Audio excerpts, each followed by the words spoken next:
Welcome to the Chain Effect Podcast, where a physical therapist and a dietitian married with 2 kids juggle the struggle of running a business, raising a family, and prioritizing our own health, all while trying to have as much fun as possible. We are your hosts, Taylor Pope, Doctor of Physical Therapy, and Caroline Pope, registered dietitian. together we own and operate a health facility bringing together physical therapists, dietitians, personal trainers, and active recovery services to create what we call the Chain Effect.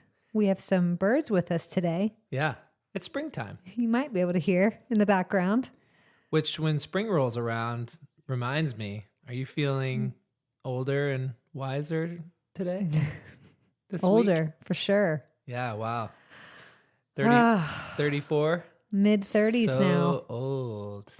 It's getting harder. Mid-30s. The fine lines and wrinkles around my eyes are starting to really pop.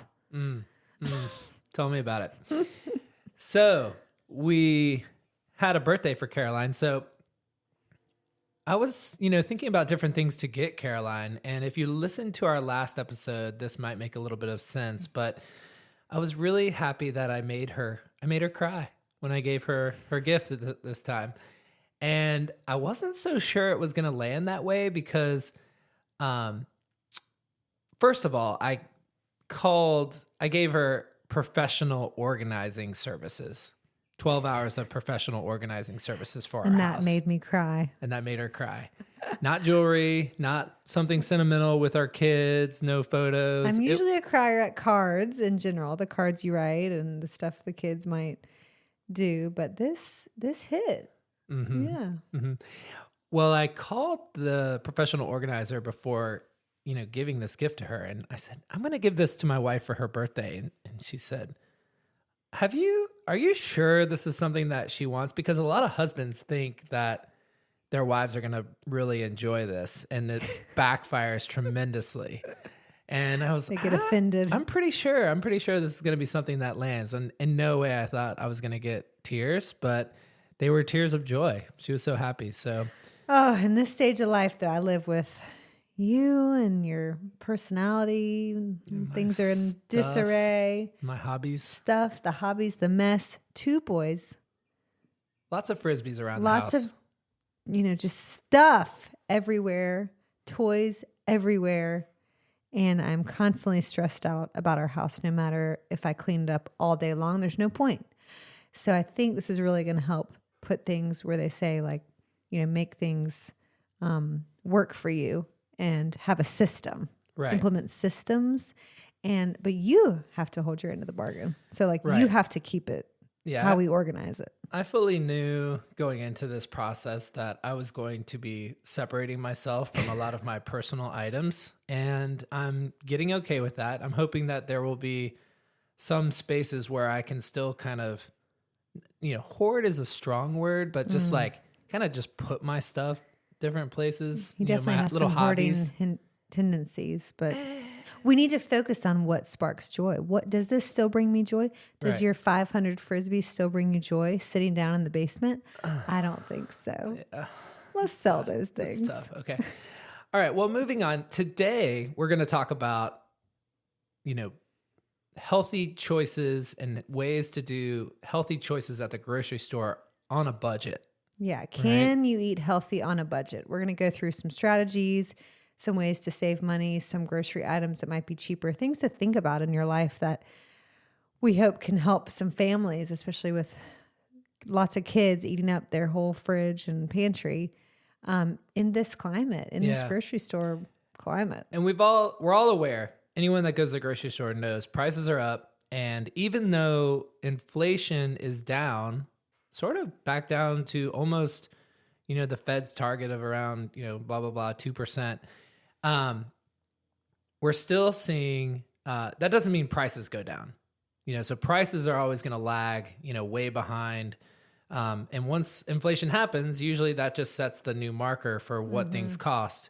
And then a decrease in inflation just means, costs stop going up as fast. So we're probably stuck with a lot of these increased food costs for at least a little while. The price of milk and eggs might fluctuate a little bit, but I'll tell you, my chicken wings, they have not gone down at all. In fact, it used to be, a quarter, you get a chicken wing for a quarter. Or you're and talking out at a well, restaurant? yeah, I mean, I'm a little still. I mean, that was like 30 years I'm ago. still Come upset on. about that, but you can't find $7.95 all you can eat chicken wings anymore. But Well, eggs was the biggest Yeah. surprise for everyone. And that, we use eggs in baked goods, all types of things, breakfast. It's a staple. And that really threw people for a loop. But I'm upset at like the $6 Cheerios these days, or our carb balance tortillas that we like are $6.99 for like eight. $7 for 8 tortillas. For eight. $1 per tortilla almost. That is insane. Yeah. So I'm hoping that they'll go down, or we just won't notice it as much anymore. But I have noticed some stores, things are starting to move Right. down, eggs, milk. And you're big on, outside of the strategies we're about to talk about right now, just realizing that there's different choices. I tend to go to the more expensive grocery store to buy everything, mainly because I like the meat that they have there. But you're much better at shopping at some of the discount places like Aldi, Lidl, et cetera, et cetera. Yeah, I don't love grocery shopping. In fact, I really dislike it for a dietitian. However, we do you love taking the boys to the grocery store? and that's the most stressful thing. I will not do that again. I did For that me, yesterday. they just ride in the cart and just like sing songs and around the grocery store. But for you, it's ramming into displays that are about to be pushed over and yelling at people and calling people toilet names. And anyways, we do have to go to the store with 2 little boys that eat so much, little scavengers. We do need to go to the grocery store at least twice a week. So I started going Aldi once a week usually, and then we do our regular Harris Teeter. Has always been where we typically go, and that's the most around us. So it's more convenient. But then we go to Costco and we buy some stuff in bulk. So it's definitely several times a week. So I discovered, Aldi, I can get twice as much and all the produce for half the price of other places. right. And so that's where I get a bulk of our veggies and fruits and things like that. And so everyone has their preference, but if you're willing to go a couple different places during the week, that's one strategy to save money I've found, especially kids that'll eat a pint of berries themselves in one sitting. Yeah. Like I want to pay $2.99 or even $1.89 like they've been recently, rather than $4.99 for that. Exactly. And they'll just eat an entire package of raspberries in one.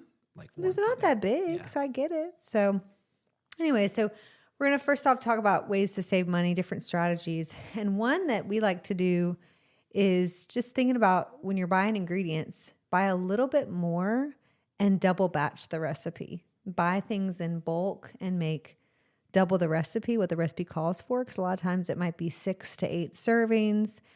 For us, we might eat 5 of those servings in one sitting for a family of 4. And then you have a double server because of one person mainly. However, then you have either leftovers, or what I tell a lot of my patients is go ahead and double batch a recipe you like. It's only a little bit more because of how some things are packaged. It's only a little bit more ingredients you have to make, only a few extra minutes, and then freeze it. So you have another meal, boom, ready for you next week that you don't have to prepare. So it does save time for those who want, who have busy schedules and want something convenient and quick.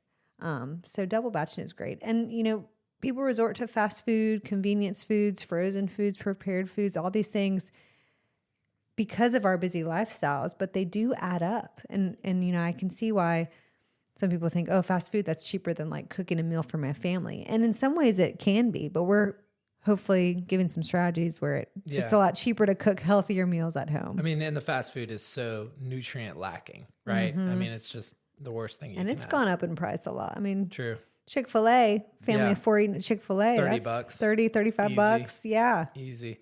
And, I think a lot of people talk about in the investment of, I just hate cooking. My family's never excited about what I'm having. I feel like I'm a short order cook. I'm making one thing for one person, another thing for another person, or I just don't like the process of cooking. And I feel like, for a lot of the people that I'm hearing that from, they're the sole people that are cooking.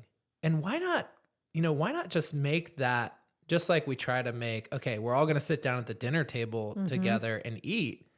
Why not make that whole process a time when we can connect and try to get everyone involved? You've been doing really well with this, with our oldest, trying to get, he's 5.5. And you've been doing really, really well helping him make his own breakfast now Right. and getting him involved in dinners, which And- is awesome. And really, like for him, it's just distracting him from like chasing his brother around the house. It'll say like, "Hey, why don't you come help me, saute these veggies?" And he is all about, cutting the vegetables, putting them in the pan, moving them around the pan. And then the magic of it is then he eats it. So once he's had his little tiny hand involved in any part of that meal prep, he's so much more likely to eat it. And so we've seen a huge uptick in the types of vegetables that he's eating, the amount of vegetables that he's eating. He's eating salads now because he can put the salads together and put salad dressing on it. Now he puts way too much salad dressing on it, but that's okay. It's more like a soup, but that's okay. He's eating salad. And it's kind of like gardening. They're exposed to how things grow, where vegetables come from, where fruits come from. They're more likely to eat it. They're more exposed to it. Cooking, same thing. And we know it takes a lot longer for them to be in the kitchen. It might slow us down a little bit, but in the long run, think about if they're in middle school, high school, really helping you cook. Or I know some families where it'll be the high schoolers' turn to cook dinner that Right. night of the week. And then mom and dad don't have to cook, Yeah. which is awesome. It's making them learn how to cook. And we know kids need that preparation going into college. But so think about the exposure is really good. It could save you time in the long run. And it just helps you out if you're trying to cook more meals at home. And going back to our earlier podcast about that pattern versus present, right? That trying to inject novelty into our lives, creating those moments. And I think a lot of other countries around the world, like people, like the whole family sort of participates in meal prep, right?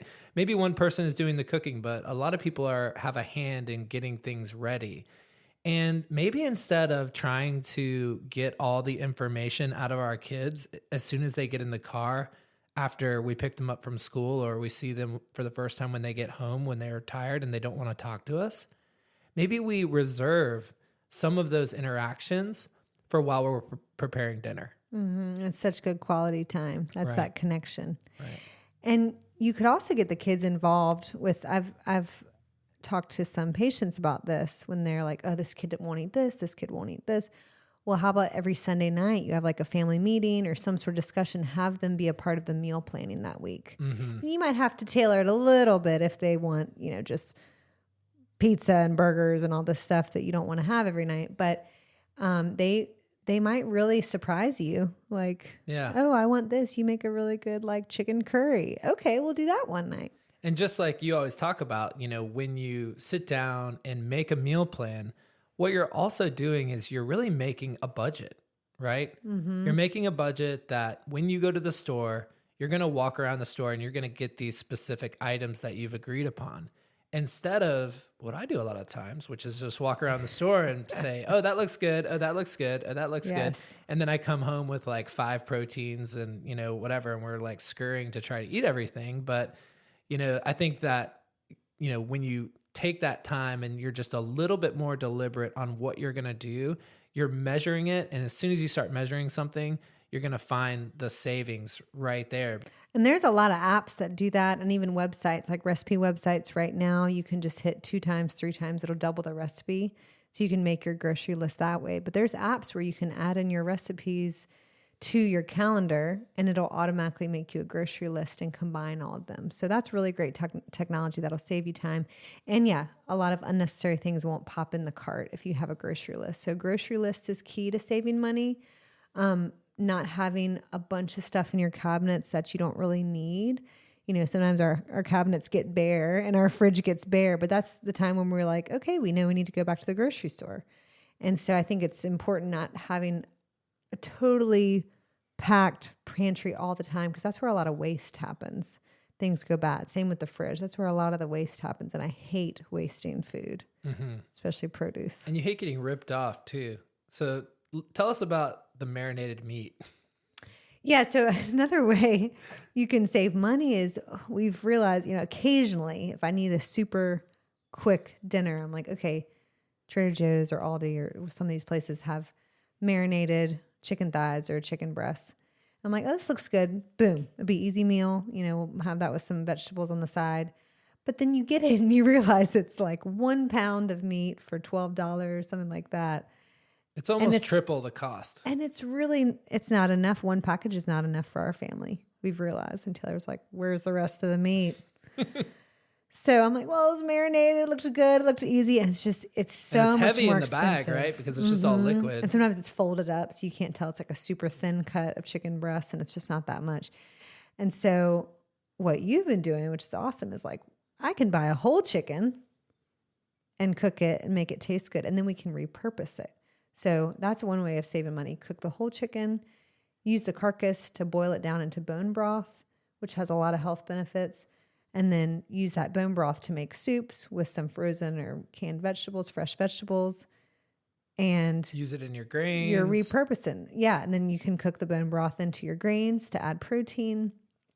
So you have a really great way of doing the whole chicken. Tell me about how you do that. What's the process? So I got this from one of my patients.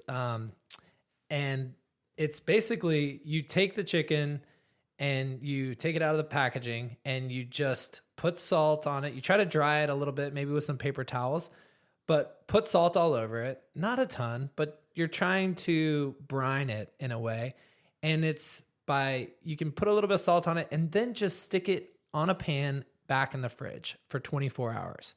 And it's called an air brine. And when you do that, the salt gets into the meat and then it sort of dries it out a little bit, which has the alternate effect when you cook it of keeping it very moist and also having the skin be super crispy. And the way we do it is just in the oven, 450, which seems like blazing heat, but it's basically 450 for we cooked like a 5-pound chicken the other day and it was probably like an hour and 20 minutes. And just using a meat thermometer into the breast, I tend to cook it all the way till about 165 or maybe just a little bit over, especially if you don't like that sort of pink as you get deeper into the chicken. Mm-hmm. And because it's cooking with the bone, it's going to stay a little bit more moist. And then obviously just let it rest on the counter, maybe a little aluminum foil on top for about 10 or 15 minutes. Let it cool down a little bit before you cook into it or cut into it. It's so tasty. Yeah. And the boys love it. You just rip into it and we use it for sandwiches or, a lot of quesadillas and things like that going through the week. And then when it's just a bunch of bones, we throw it in I do the crock pot not the crock pot. What's it? Dutch oven. I do the Dutch oven, the cast iron Dutch oven. Or I've done it in the Instapot too, and both work really well. And just blast it for a little while in there and let it come to a boil with water, and then you have that awesome bone broth. Yeah, which has that thick layer on top, which is the gelatin. So bone broth has a lot of good health benefits, and more are being researched. But you're basically cooking down the bone, the marrow, the connective tissue, and those have a lot of good nutrients. But they're made up a lot of collagen, which has been more popular, you could say, in the last few years for our skin, our joints. Now, what is that? What is that collagen? Is that the same as protein? Because sometimes on the protein powder, you'll see collagen peptides versus. But is that the same as protein? Collagen, or yeah, it is a protein, but it's not a complete protein. So when it's in the form of a supplement, it's not a complete protein, meaning it doesn't have all the essential amino acids that your body needs, but it's just as useful. Your body's going to use it in some way. And we actually stopped producing our own collagen at a young age. I think it's like early 20s. We stopped producing it ourselves. So we need to get it from food sources. And that's what can help rejuvenate, our skin, our joints. Your hair. It's good for our hair, skin, nails, joint health. And that's why I think collagen's gotten pretty popular in the past few years, adding it almost like a protein powder into foods, but some people do it into even just coffee, hot tea. But that thick layer on the bone broth that we see, you don't see it if you buy a carton of bone broth, but after we cook down a carcass, like you can see how that collagen gets cooked down into gelatin. It's all gelatinized. The longer I've cooked it, I've which is kind of gross, I've cooked for some one people. for like 4 hours, and then it was like it looked like Jell-O. And once it got congealed in the fridge, and I was like, this has to be. And there's some emerging research that gelatin is really beneficial for our gut health and for inflammation. So this is a lot of good things coming from the chicken carcass. Just buying one chicken. And how much was it? It was it was under $10. It was under $10 for a 5-pound chicken, and you can repurpose it into like 3 or 4 or 5 meals. Right. And it's just cheaper because it's not being processed. Because every step in the processing, taking the skin off, cutting the bones out, all of that just leads to more costs. So all you're doing is like you're doing that small step of taking it apart that you would normally be paying for if you bought, a package of chicken tenderloins or something like that. And a lot of times they do have additives and stuff. The marinated ones have. Oh, well, the marinated ones have tons of sodium and additives that you just don't want to have on a regular basis. But Bennett calls that whole chicken, he loves it. He calls it pull apart chicken. It's pull apart chicken. So that is another way that you can just save money, buying the whole chicken. Don't be scared of the whole chicken. Get your family involved. It could be a weekly thing. It could be a monthly thing. And then you'll have bone broth to use as well. Another strategy before we get into like grocery items themselves that might be cheaper is thinking about mindless eating. So this is something to think about for your health, for your calorie intake, for your weight if you're trying to lose weight, but also for your budget. Challenge of thinking differently about how we ingest food. Like, okay, I know you're cooking dinner right now, but I'm so famished. Maybe I went too long without a snack or something. We're both hungry. One of us might go into the pantry, get a box of crackers or tortilla chips, get out the salsa. If we make that mistake though, boom, the whole thing's going to be gone. Our boys come in, we're all snacking on, I want chips. Standing there, and that's not good for them to eat right before a meal. They're going to get full off of that. See, we make these same mistakes. I was going to say, we do this. This is a real story. But boom, $4 gone. Tortilla chips, boom, gone. Back, box of Triscuit crackers, like that have gone up in price a lot as well. Boom, it's basically gone. And so that's such a mindless, episode of eating. That's such a mindless choice, and you wasted money. Right. And Wheat Thins versus Triscuits is almost my favorite, like calories versus impact, because you can have 15 Wheat Thins for the same amount of calories as 6 Triscuits. Yeah, those snack foods are usually about an ounce as your portion. So because Wheat Thins are smaller, thinner, you're going to get more. They do have a little added sugar though. So they're a little, Triscuits are only 3 ingredients. Wheat Thins have more ingredients and they have a little added sugar. So that's why they're a little sweet. When's the last time you ate 6 Triscuits? Like just having a couple. Yeah, not recently. Yeah, you're not doing that. So I wanted to challenge everyone listening to think about that. What are some times a day where you might open something or grab a couple spoonfuls of this and that, and it's like, that's wasting money. And you may not even need it because you're about to have a meal. And you've been challenging me too to think about, okay, don't be afraid of like some carrots or some cucumbers in that situation, or some celery, right? Like bust out, go to the veggie tray, pull out some veggies. And you know what? That has the crunch that sometimes I'm looking for. And just having like 3 or 4 like can really satiate you, and you're getting more vegetables. And that's going to slow you down. You can definitely eat less of that stuff. You're getting the fiber.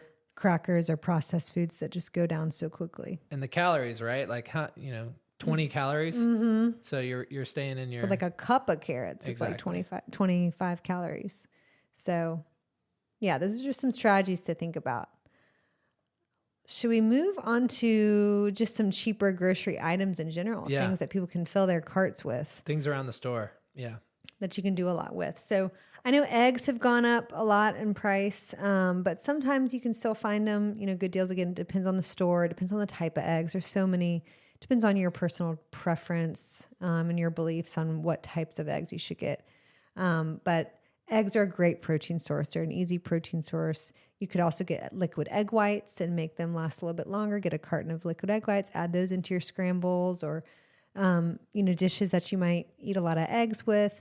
That'll save you some fat and calories as well if you're looking for that. And egg whites really boost the protein without adding a lot of calories, right? Yeah, it's solely protein. So the fat is in the yolk. Right. And also some good nutrients are in the yolk, but the saturated fat and some good omega-3 fatty acids. And those are in the yellow part. So the egg whites, you're just getting the protein. So you can really beef up the protein without many calories at all using the egg whites.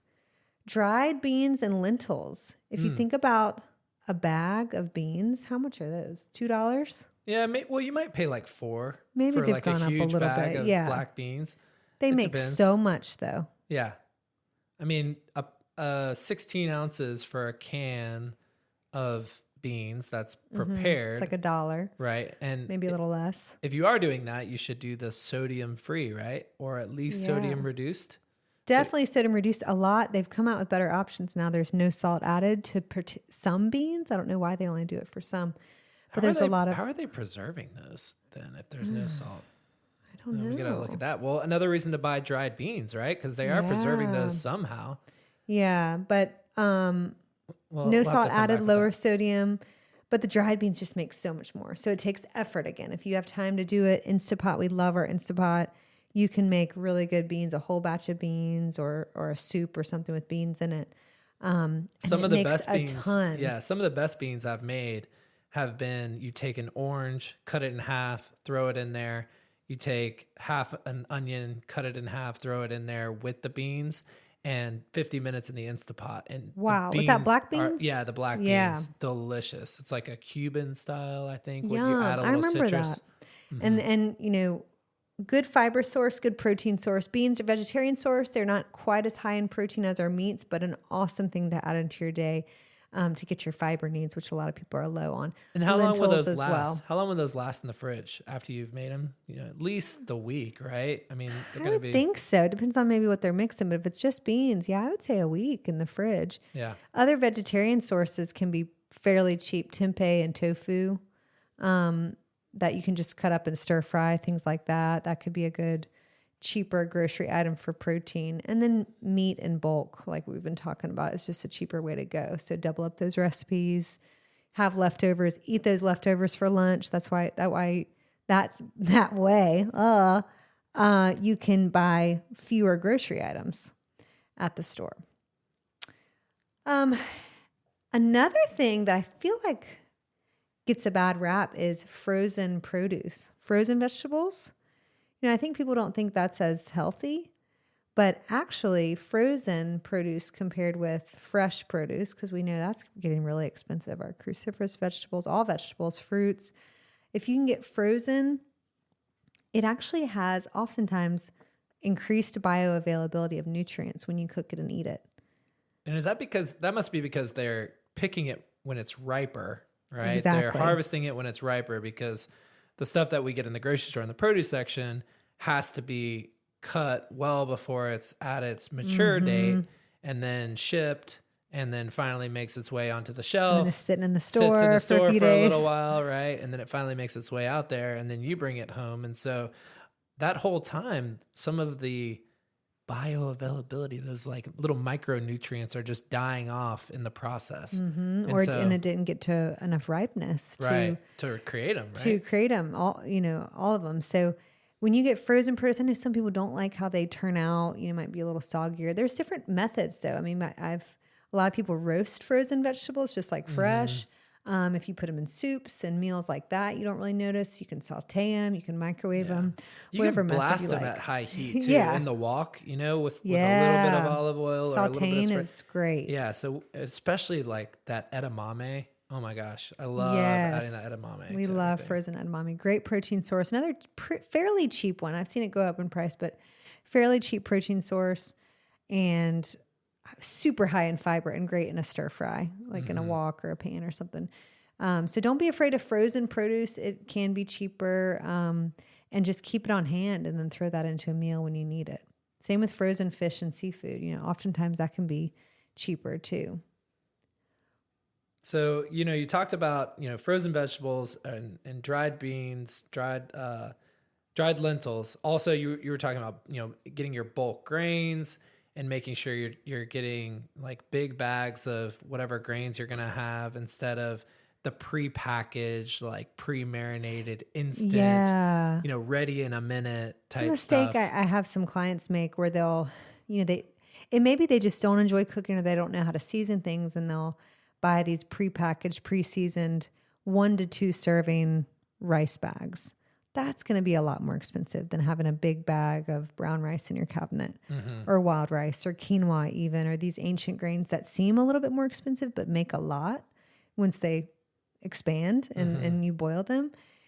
And so that is a way of saving money and better for your health, less sodium, less additives. So seasonings and spices, having those on hand, even adding garlic powder, onion powder, that goes a long way, versus, these prepared rices. Same things with just having a collection of seasonings and spices versus buying a bunch of extra sauces and dips to go with recipes. Mm-hmm. It might seem more bland, but if you experiment with it, you really save a lot of money in the grocery store not buying, this recipe calls for this jar of this jar of this, and then they might go to waste sitting in your fridge, but you also save on calories. Yeah. One of the things I want to do is just get better at using my herbs, right? Yeah. And so, I was with some of my friends over a guys' weekend, and Jared was like, hey, why don't you put some thyme on the eggs? And I was like, what? And Noah's, yeah, of course, you put thyme on the eggs.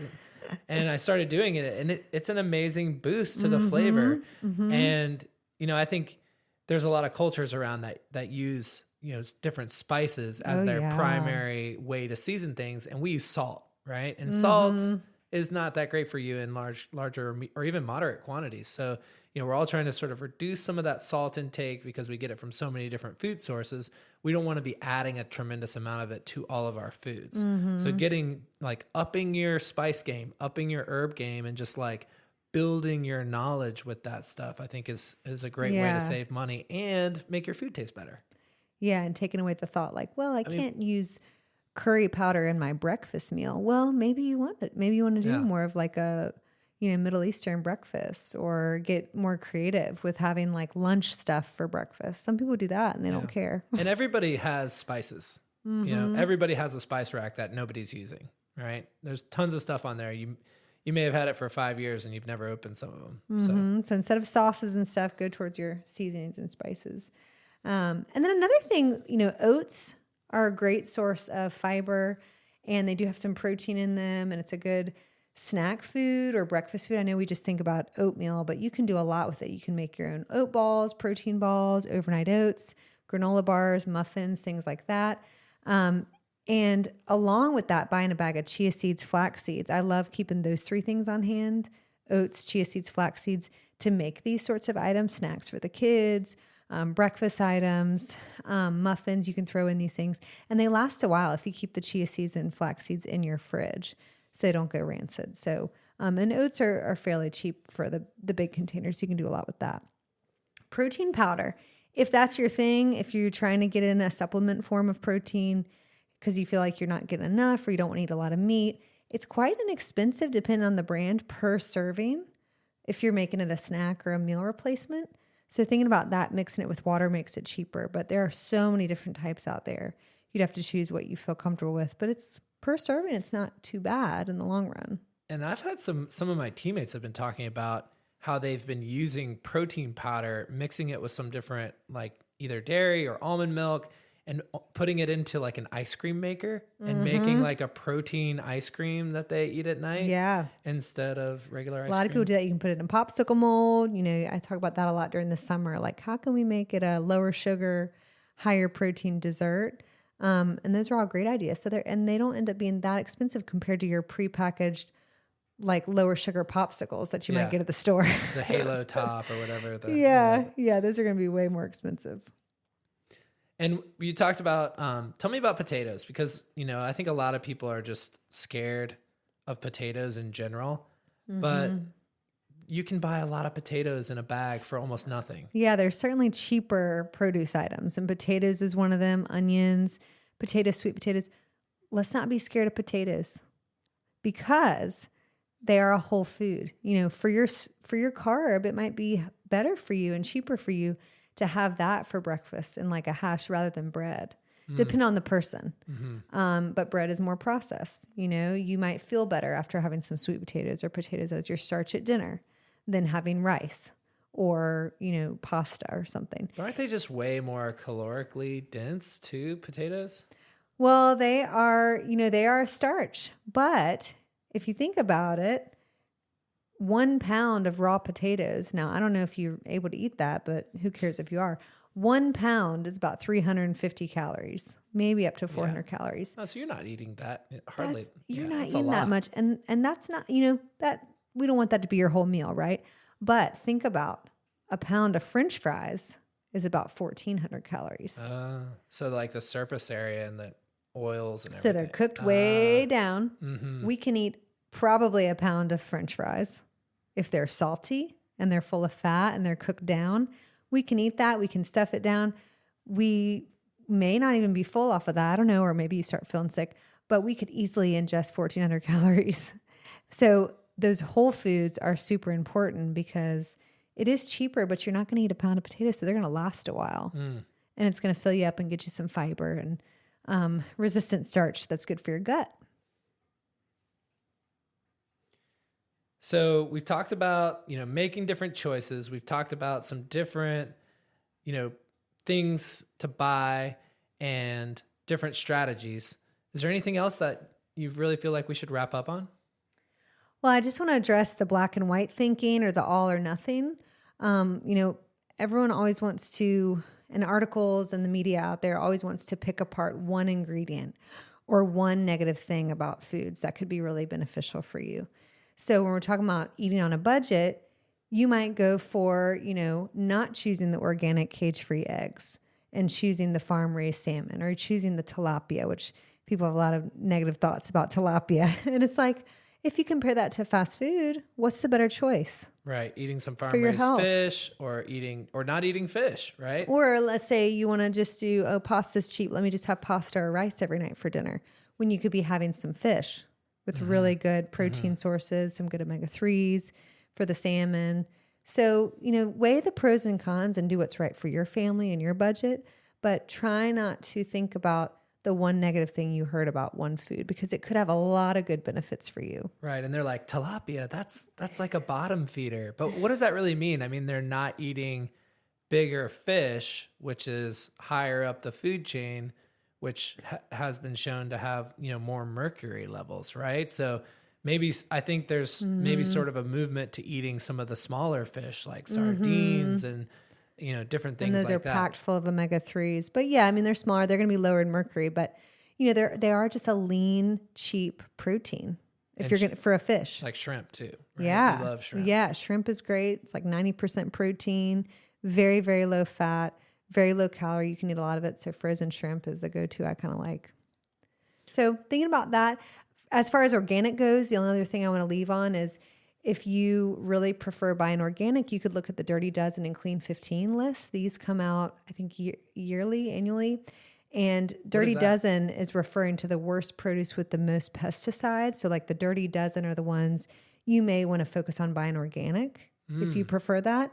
The Clean 15 are not as necessary to buy the organic. Do you have any examples of those? Yeah. I've never heard of that. In 2023, I think the list for the Dirty Dozen included strawberries, spinach, pears, peaches, grapes, green beans, blueberries, cherries. So a lot of berries actually here. Apples. So these would be the ones, those are included in the Dirty Dozen. You may prefer to buy organic if you want to spend the little extra money to get less pesticides. But the Clean 15 is something you may, I think avocados were on that list. The ones with the skins, it's like, those are a barrier. So you may not want to focus as much on spending more money for organic produce for those. Okay. Makes sense. Well, thank you. Thank you. I just feel like I just had like a little session with a dietitian right now. So if you have any questions for us or other ideas on, shopping and preparing food on a budget, you can email us at caroline@chaineffect.us or taylor@chaineffect.us. And we'd love to hear from you. All right. We'll see you next time. All right. Catch you on the flip side. Check you later.